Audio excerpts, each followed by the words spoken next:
may malaking bangaw doon sa habang nagla-live report ako. Tapos hirap na hirap ako. So parang isa yun sa talagang tawa kami ng tawa habang nire-report namin.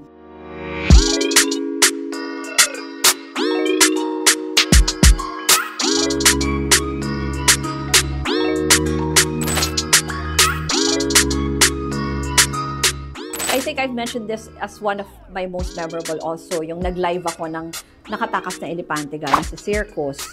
Tapos siguro yung pangalawa, meron akong report, presidential election siya, alam ko. So, may malaking bangaw doon sa habang nagla-live report ako. Tapos hirap na hirap ako.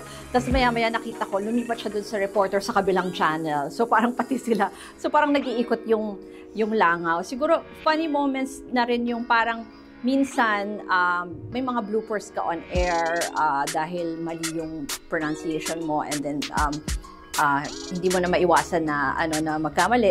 Usually yung mga funny moments when you do parang biglaang banters with your co-anchor, like just the other night, yung pinag-usapan namin ni Bok Ed Lingaw, yung mga nagnakaw ng adobo. So parang isa yun sa talagang tawa kami ng tawa habang nire-report namin.